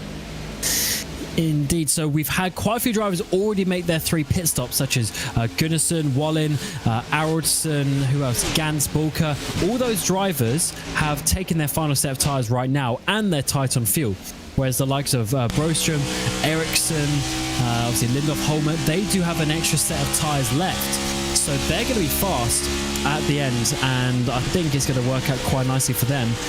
The only thing is, depending on how much fuel they need to take potentially at these stops as well. But we'll cross that bridge when we get to it. Once again, scraping that outside wall. This red and white Toyota has been in that wall quite a few times today. I'm sure the team are going to be loving the vinyl scuffs on the outside of that car, but it's fast. He's in P7 and he's trying to chase down Gans for P6. You certainly found the line and stuck to it. The thing about putting rubber down on lines is the more you do it, the better it comes to you. Your comparison to Homestead earlier was very appropriate. Would you believe the banking is not progressive here? Tiny scrape on the wall, but he's fast enough, and he'll walk home with this position right now, I think, if he could, or even the 1 or 2 that are potentially available down the line. That top's getting faster, and I think Christian Gans is sort of driving a little bit scared of the pace and the momentum as well with the way he washes up the track. Yeah, true. As we get the up and under here, is it enough down in towards turn 3? The 372, I mean, he barely knows what the apron looks like, but he's found the racing line through 3 and 4, and he's made the move on the exit as well. So that is a position done for Pete number 6. And he is now trying to follow Linus Broström as they work their way forward. Jesper Ericsson is car ahead, about half a second, who, just to reiterate, did not take tyres, didn't stop at all at that previous caution, and he is going to be quite a bit slower on the last lap though. It was only by a couple of tenths of a second, so he's doing a good job to stop the bleeding of that one. As Fagerberg, who's up in P2 at one point in this race, now down in P11. He's got Erling on his outside, Uvenen in behind. This has been a great battle so far this race, but they continue on in line down the front straight. The longer this goes on, the more I'm counting Jesper Ericsson to be a dark horse to have made the right move at the right time. He's the one who, when we look at these lap times, is literally just holding on to similar to those around him and not really being gained on very much. Of course, here's our, it's one of our closest battles here on the pack, as a lot of it has strung out as we approach that sort of pit window. 84 up on the inside. There's still good pace there. If you're faster in the mid-corner, you can clear on the exit, but you get a lot of momentum you can carry through the trio, but it's not quite going to be this time. As Broström loses a position, Bulka moving up. That 372 is looking very fast indeed, as we're seeing this battle on the exit of turn number 2 get very, very close. And they do have a car in behind, I believe. Yes, Forsberg, who's actually a lap down. Yes, it is. Dante Forsberg. That orange machine is not for position, so don't take that into account. But you do have Robert Ericsson just in behind. That is for position. So this is getting a little bit awkward for Forsberg, who's clearly got the pace after pitting on that same caution as everyone else, but he's obviously a lap down. So looking at where the remainder of the Sim Race Sweden drivers are that didn't take the stop, they're sitting in the 8th and 9th pretty closely right now. In fact, a little bit of battling of each other coming out on corners. And again, I think that this is about the window where they can safely hold and still come out with a good result if the rest of the field needs another stop. Because if they can split this nicely in half and then they can have a good second half of the run and they just don't worry too much that their ultimate strategy works, and they might even be able to join Jesper Ericsson, who's pretty much running on his own up there by the end. So I do like the strategy, but it's going to depend, of course, on how everyone else has been running this race. And like you mentioned, that we were just on the edge of like what maybe could be fuel for people. Maybe people have been considering this, and the conscientious of, oh, we're in that window. What if I save for a few laps? What happens then? We're only going to really see as it comes to a head. We've had just over 20 minutes of green flag racing to go. It's been flying by, not many laps now, and it's kind of crunch time for strategies. Who blinks? I think the guys who are tight on fuel, I don't think they're necessarily saving though. So I think they're just assuming there's going to be another caution and they're going to need it for a good 5 or so laps of fuel. Or we get green flag stops anyway, and the other drivers of Ericsson and co, they do need to stop themselves. But they will get a big undercut if we go green to the end. So it's a tough one on the strategy to work out who's going to be faster at this stage. But one car that we know is fast is the 372. He gets a huge run off turn 2, goes to the outside line. He's going to hold it up to the wall, keep his throttle in it, and go past the 37, who is hugging that inside line. But as we get to the exit of turn 4, the 372 nudges up against the wall once more, but again keeps the outside line, and the momentum will shift in his favor on the exit of 2. You might be able to get this one done. Lars Bohlin has been so excited today. He just has decided like he's going to take this race in his own style, and he doesn't care what anyone thinks. Hug the top of them as early as possible. Seen a few sketchy moments, but seen quite a few passes that just remarkably worked. He's just decided that's his turf and that's his territory, and anybody that hasn't worked it out will face his momentum down the straight. This is the first position Eric's lost in quite a while. He'll be 6 tenths away from losing the next one. So I think the rate of loss is still reasonable, but he's putting up a really, really good fight here on the inside. Bit of a slow run for Bohlin. I think he will sort of be even on exit, but this has been remarkably good battling for someone that hasn't stopped and has yet to go. Yeah, absolutely. And I was looking at the lap times, to be honest, it's stabilized. Those who haven't taken tires are basically doing the same laps now. So, you know, the fresh tires, they don't stay fresh forever. And now that the stint has been so long, 26 laps, it does look like the tires have equalized and they are at this very consistent pace. We saw this at Chicagoland last time. There was a bit of a drop off by about a second a lap, and then it was stable. And we're seeing that once again tonight here at Charlotte for round 3 of the season. So Ericsson is going to be able to hold on at this point, but he's on lap 53. Yeah, lap 53 of the stint. So he is going to need to pit in the next few laps. And therefore he's still going to have 40 laps to go to the end. It's going to be a green flag pit stop. If he goes a lap behind and then we get a caution, it could obviously change his potential finishing position quite a bit. I mean, you take a gamble by not stopping. You take a gamble that the rest of the race and the rest of the drivers go your way. But you take a calculated one if you can keep the pace up well enough to make it sort of worth it by the end. I think Ericsson's in that window where he was willing to take that gamble with his teammates. He's come out the best for it in terms of pace. He's come out the most likely to execute. And then the rest of it isn't really in his hands. I mean, coming off of last week where cautions were an inevitability, still remarkably, remarkably rare. Only 2 accidents on the track that have really led to one. Possibility of another, but drivers have been really, really, really disciplined here after a rough week that could almost risk going to time at one point. That's not a problem we're going to have this time around at current rate of things. And so Charlotte produces his strategy races. Here comes Daniel. Here comes Jesper Ericsson. Even first one into the pit lane, as you prophesied. Now, how is this going to end for him? This is on the earlier side as well, so there's definitely zero fuel saving going on for those guys. They just accepted that they were going to have to stop, and this opens up the opportunity to either win the race with a big undercut here, because I think some of these other drivers might need to splash and go, or we are going to basically see them go a lap down and then a caution comes out and then they are stuck a lap down. As we're also seeing Lars Bohlin, he's dropped down a lot. He's come down pit lane. He's only 29 laps into the stint though, so he's following Ericsson through when he didn't need to. That is very interesting from the car that's been so fast this afternoon. Henrik Lindhoff didn't take tyres.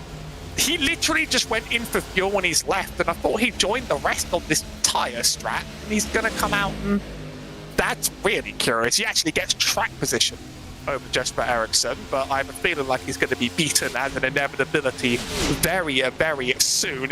He's so slow in the mid-corner. That feels like it must have been a mistake. It must be, because you only save 7 seconds.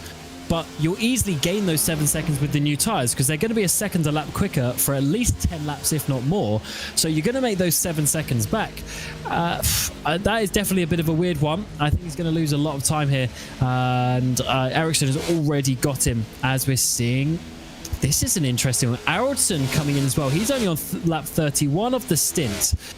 Why are they coming in early? They're obviously trying to cover off from a big undercut, surely, but I'm not sure how this one is going to work. We are yet to find out, and a lot of drivers are going to stay out. And I guess they think if they don't have enough to get to the end, they might as well follow through. But sometimes you've got to do something different.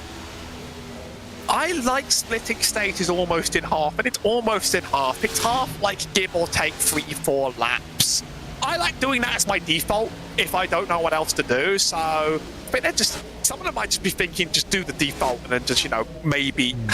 Is there another set available for some of these drivers? So there might not be, and that is the risk of doing it. Whenever I go long, I inevitably eat my words for it. And I'm slow, and I'm slow, and I'm slow, and I'm slow. That's the 84 of a black flag on pit entry. So mistakes being made on that tough entry on worn tyres. But yeah, I find when I go long, it eats into my pace a little bit too much. 50-50 sort of is what I instinctively do in my head. It doesn't mean it's right, but it is the instinct that comes out for people, and we're pretty close to splitting this in half. Yeah, that is very true. I would just expect, and also just from what we've seen in the last few races, people do go a bit longer and then stop close to the end. Very interesting one, and that is cool because we have 30 odd laps left and we don't know quite what strategy is going to win. Gunnarsson now leads by over 5 seconds from Holmer, and Broström here as well. Broström and Holmer, importantly, these two drivers have a full set of tyres left, whereas I believe Gunnarsson only has two tyres left, and most of the drivers behind as well only have 2 tyres. So if we do get a late caution, they're going to be fast, and we don't know how that one is going to handle. But Gunnarsson with a 5-6 second lead, he is looking so strong out there if we do remain green to the end. So I don't know. They do have a long way in terms of fuel though, and Holmer is going to need to come in on fuel very soon. He's done 62 laps on this stint.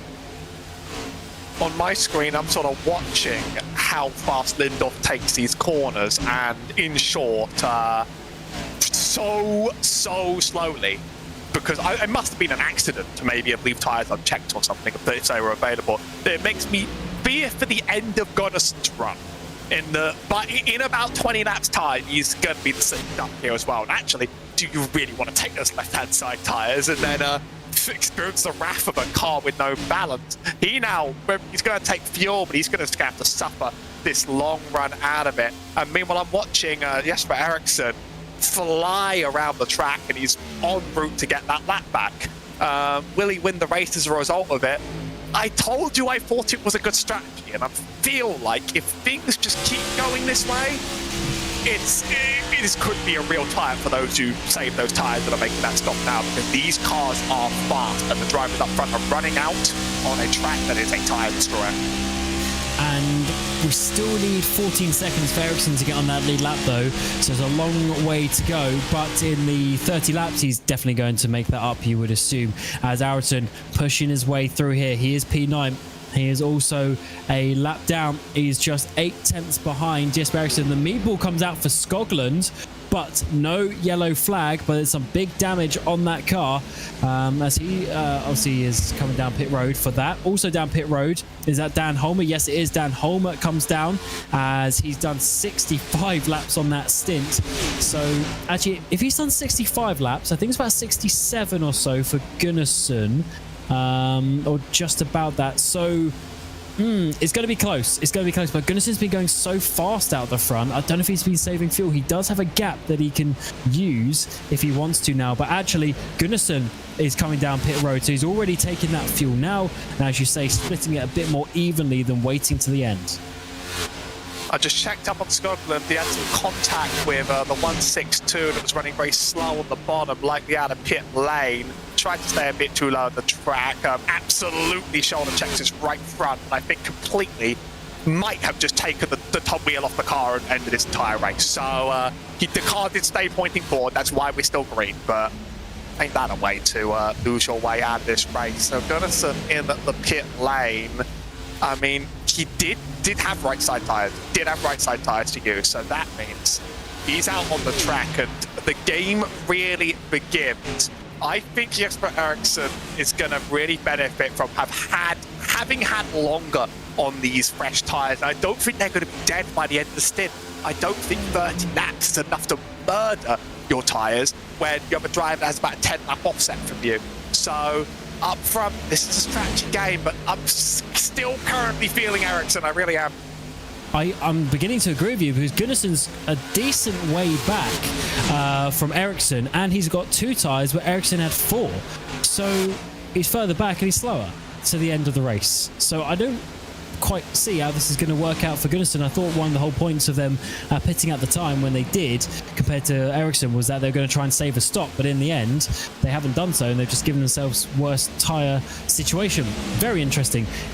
Apart from the likes who've stayed out, so Broström, Gantz and Schott, the top 3, they are trying to make this work by staying out longer and longer.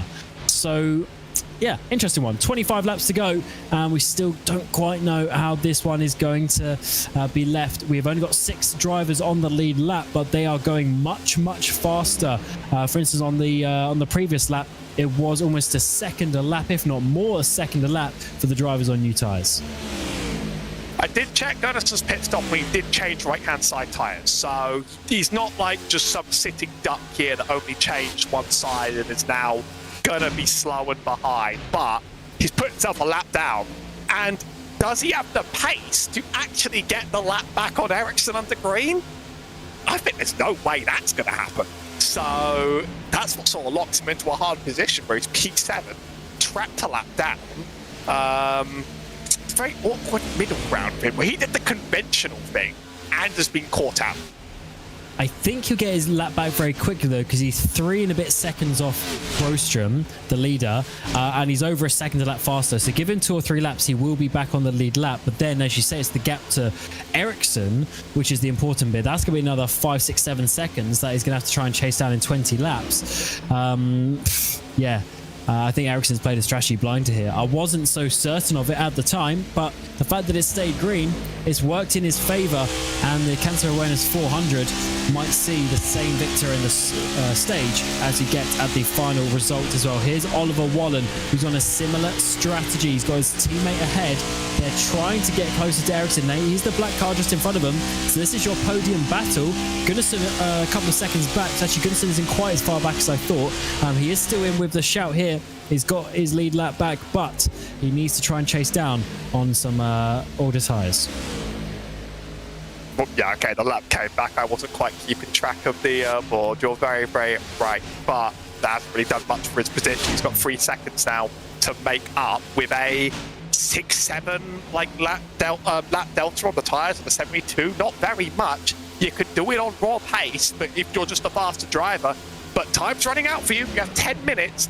I don't think you're going to reclaim the lead in 10 minutes. You're just going to make all the points you can and hope to have a good points-paying day. But on such a limited schedule this season, we had a big playoff system last season. This season, it's just 7 races and you're done. You really can't have a day that didn't go to plan. New tyres for Holmer, getting past Lars Bulker. It might work. I don't know. Gunnarsson is catching up to Ericsson, to be fair. It might work. But how long is that advantage going to be had? We've seen after 15, 20 laps, they drop and they stay very stable. So Gunnarsson is going down and down as the laps progress. He was in the 29s. He's now into the 30s on the previous lap. He was only 2 tenths faster than Ericsson last time. So it's close. It is very close in terms of this working or not. Lap 148. We still have Broström and Gantz out towards the front. They need to potentially stop unless they can save just a little bit more fuel. We're seeing Hawk and Schott as well is on the same strategy. And to say, realistically, I think they're going to need, between 2 and 5 laps of fuel to be good. but can they stretch it? Especially for Broström, he's got a gap to he's got 22 seconds. He can lift off and save that fuel. Yeah, I have been discounting this top two that haven't stopped because I thought, they're going to stop. But now, I look at the lap count remaining, and I'm like, we were told it goes up to 60, so it's going to hit 60. And if you save enough, then the magic's there. And Ericsson's got 15 seconds to make up on just the next car, let alone get past them. And he is about a second faster per lap, but that requires being perfect every lap and then making the move stick twice. So that's very, very, very difficult, not impossible. This will really go down to the wire at the end, I think. Gunnarsson looking on board with him here. He will be able to make up a place or two, I think, but his gap is not nearly as high as Ericsson's is to the drivers in front. This is going to go down to the wire. I think Ericsson could make up a place or two, but you're right, the charge for the lead is going to be an absolute struggle if this top two just hold on to the end. I'm surprised that Broström's not using up more of that gap. Maybe that means he's got the tire situation or the fuel situation sorted. We saw 65 laps from one of the drivers. I think it was Dan Holmer. So we can see that sort of distance. He needs to go a couple more than that, and he's doing pretty well in terms of the pace. But he could easily, lift off and save some more fuel. But maybe it's not quite as extreme as I'm expecting as we get to 16 to go, and he's leading very nicely indeed. Now Broström, who really struggled, it took him so long last season to get his first victory of the season and lock himself into the playoffs. He came third last time, second in the championship coming into this. Kenneth T has had an absolute shocker, so Broström's looking to take the championship lead with this one after a third of the season. So it's looking to be a good result for now, but will it hold on? As we're seeing Gunnarsson here, he's just a couple of seconds back. He is catching Ericsson. Gunnarsson has a chance here, 15 to go. If he keeps this rate, it can work.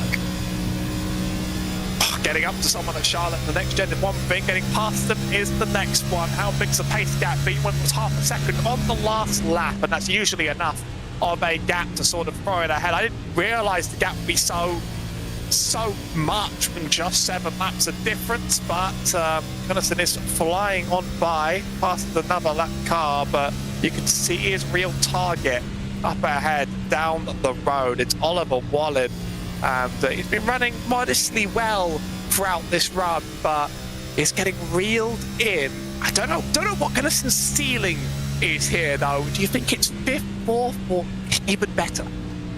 The issue is that they're now doing identical laps. So Ericsson, Aronson, Bohlin, Gunnarsson, they're all doing identical laps now that they've sort of got in line with each other.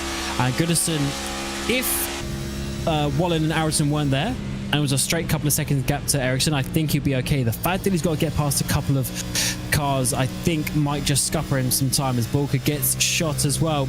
Shot is trying to make the long run work, just like Linus Broström out the front, but he's 27 seconds. He's almost a lap down on Broström on pure pace. That is incredible. As Broström's actually taking some seconds out of Gantz at the front as well, so he's pushing on. Is Broström? He must think he's fine on the fuel. I'm not so sure, but he's been in this championship long enough. He knows what he's doing. Or he's just realised it's not going to work now, and he's just sort of like going to use this run for as long as he can and hope something happens to save him. I'm not sure. I mean, we are playing the card of like, yes, he does the unusual things because he definitely seems to know best on the track with the strategy. So I'm willing to believe it's my first time here for this league, so I'm willing to believe that he's got something cooking in that head of his there. And but I discounted him because I just thought Ericsson was going to do it. This top two are going to pit. Looks as if they're very stubbornly going to hold out until the bitter end about it. Jonas Gunnarsson expects him to make this pass now eventually within only a 10.5, and now it's just a matter of getting around, and 10 laps with this pace difference has got to happen. Here it comes. Here's the run, but he's chopped off. What a block there from Bohlin. He gets his car across at the perfect time to stop the 33, and now Gunnarson's going to have to go around the outside. That's a shame, because I think if he got past there, he would have been slam dunk able to get up to Eracingligan. What an up and under this could be, though. But once again, Bohlin chops it off. It's going to have to be the high line. It's getting rubbered in very nicely, though, after the likes of Lars Bulker using that to good effect. But it's actually going to be the midline. He's going to try and pinch the 72 down towards the apron as the Ulkentech car flies around the outside and down the front stretch, chops in front. And that is going to be P5. That could be a podium, depending on what happens with Broström and Gans up ahead as we are inside the final 10 laps. Yeah, definitely just thank Lars Bulker for the absolutely selfless work in making that top line fast enough over the course of this race distance, and now you can run it. Next car down the line, he's got some clear air to for a while, so the next times across the line are going to be quite indicative of his odds. They were the same last time. He did just pull off a pass. Alderson with a 35, Gunnarsson with a 35 again, so I don't see much of a difference being made up. And now it's all about what these top two really do and how much they choose to save it. I have my eyes glued to the chat, but neither have called a pit in at this point. They have sort of, like, they've pulled the wool over our eyes and made us think someone else was playing the strategy game, and really they were playing the strategy game the whole time in 1 and 2, which makes me feel stupid, but also probably makes them feel pretty smart if they pull this off. We can't know what's going on in their heads. We can't know what's going on in their car. That's what makes the end of these fuel races so interesting. So Broström has 15 seconds to hold off. The issue for Gans is about to get absolutely swamped here. He's got Eracingligan, Gunnarsson, even Oliver Bohlin. They're probably going to freight train him as they're just about half a second behind now. But Broström, he's got the ability to slow down here. Gans in the pit road. Oh, Gans, he's dropped out 6 laps. 6 laps short. There's no way Broström could go 6 laps longer than Gans. Surely not. But we're about to find out, is Eracingligan going to be in a fight for the race victory with Eracingligan, or is Broström going to hold on with this 14-second gap as we get to 5 to go at the line? Gans was so slippy on pit entry. I thought he was going to lose it and get a black flag. I mean, those tyres are worn down to the canvas. But he did make it in. He did make it in without a problem.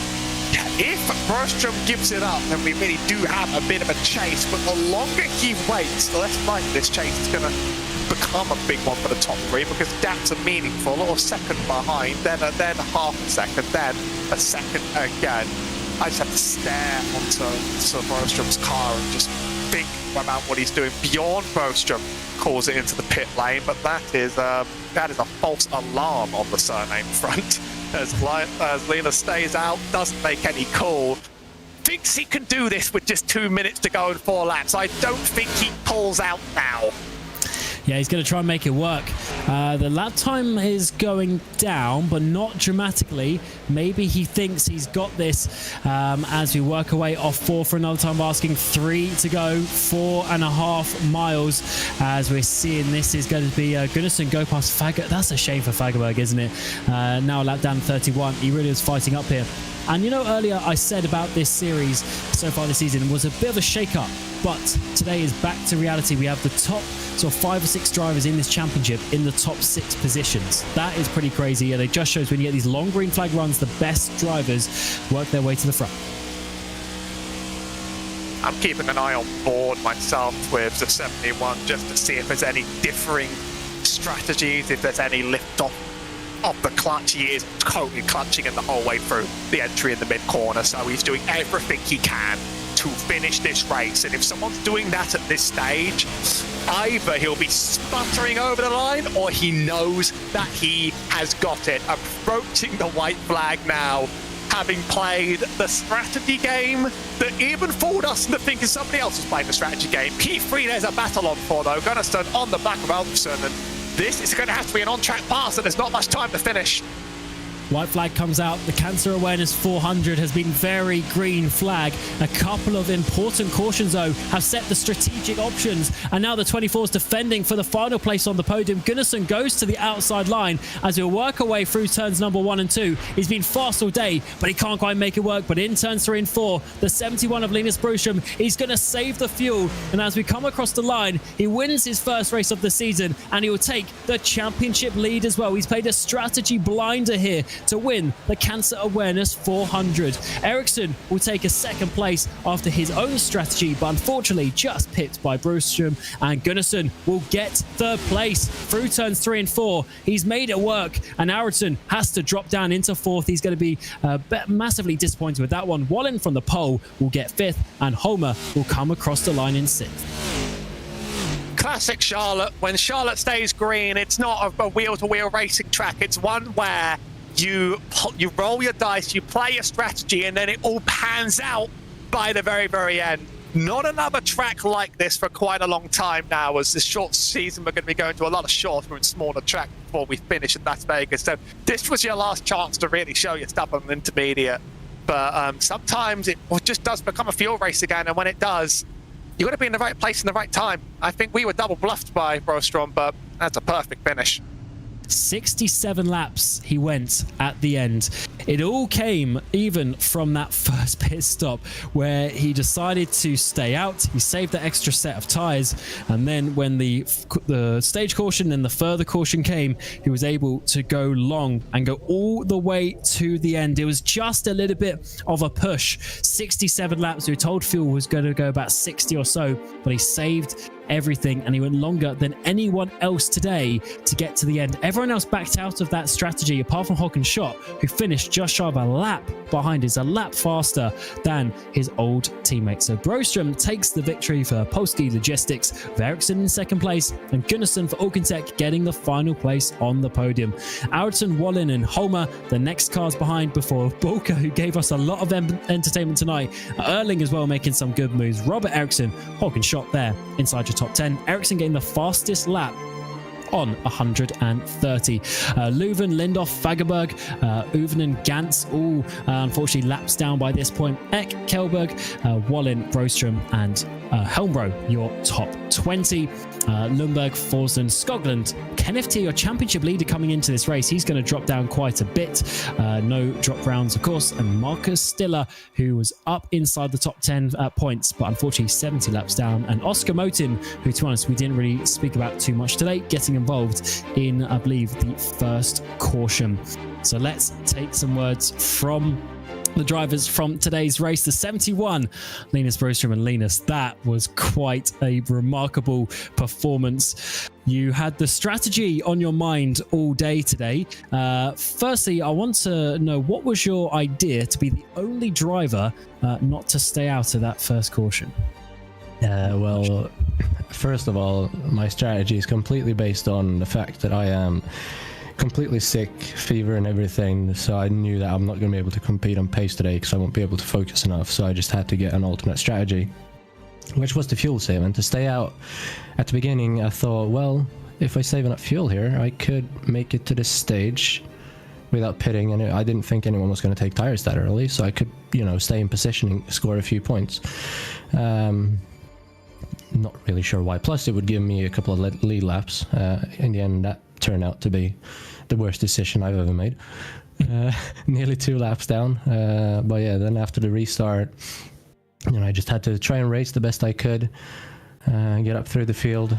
And then when that final caution fell, I realized it was just enough laps that no one's going to be crazy enough to try this. But considering the fact that I've been home for a whole week sick, I have been able to do some practice with fuel saving, and I get it down to where I'm able to clutch 3-4 seconds into every single turn without losing anything. So I'm not even sure if the people around me knew that I was fuel saving, but I was fuel saving from the first lap on that final run.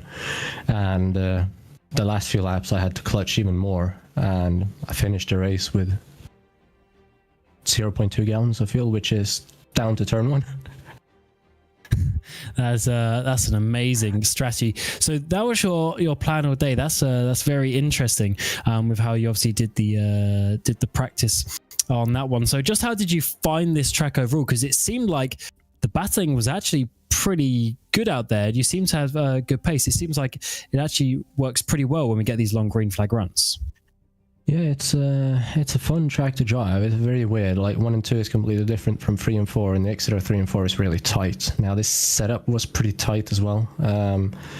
and the weather was kind of hot, so it made it a bit more slick, but with the front wheels rather than the back wheels, which normally happens. So it was pretty hard to pass, but people still used all the lanes, so it was still I hope we put on a good show for you guys, even though it was some long reruns, which can make it boring, but it seems like they all raced out pretty well there. And props to Jesper as well for being able to keep up with those old tires before the final pit stop. I thought when we got our fresh tires and they didn't take tires, we were just going to blow by them and be 5-6 seconds up the road, but they did a really good job on their tires as well, so congrats to him on second place there.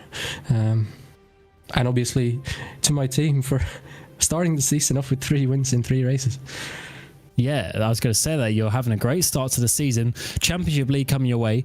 We go to a couple of interesting tracks, Phoenix and Iowa, the next 2. Obviously, the doubleheader at Iowa as well. So how do you feel going into a couple of the short tracks? Yeah, I love short tracks. I know what can happen there. Phoenix is obviously Alex's playground. It was before anyway, and Jesper won the last 2 races there, scored his championship last year as well. So I think those are the 2 that are going to be the ones to beat there. And then Iowa, you know, anything can happen in a doubleheader. We've had doubleheaders the last 2 years, and I've won the second race in both of those doubleheaders. So I'm kind of hoping that I can repeat that. But it's such a...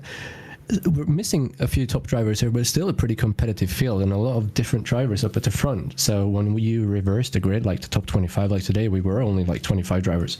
So that's going to be like a full invert of the whole grid. So, and a pretty short race as well, only 50 minutes. So who knows what will happen if some of the guys further back will start at the front, you know, with a few cautions. We might not even be able to get there, at least for the stage. So that's going to be a very interesting race. But, you know, I love short tracks, so I'm hoping for some good results there. Absolutely, switching things up a bit this season. It's good to see. So yeah, congratulations on your victory today and clutching your way to another victory in this championship. Well done. Thank you very much.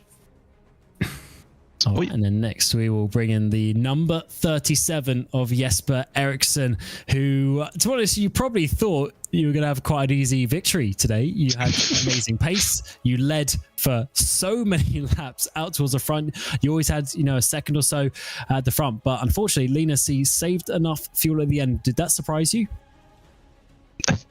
Yes and no, because well, once there's a small possibility for fuel saved, there's always gonna be Linus who somehow gets it done. So I was surprised in the beginning because we said in the chat like, "There's no way, absolutely no, impossible." But I mean, it's Linus. He's just awesome at saving fuel, and yeah, he deserved that one for that spectacular last run. Absolutely. You had good pace. Well, your team in general, Samurai Sweden, you had amazing pace today with Henrik in there as well. So, I mean, you're looking good, and Dan Holmer as well. So you're looking good. Obviously, you haven't had the start to the season that you would have wanted, but you must be feeling that you've got a bit of a run for this championship, even though you were 8th place coming into this race. Oh, 100%. I mean, it's the 3rd race of the season, and I'm not sure how many races are, but the season is quite open at the moment. There's a lot of spots you can take some good points, and I'm looking forward to the coming races.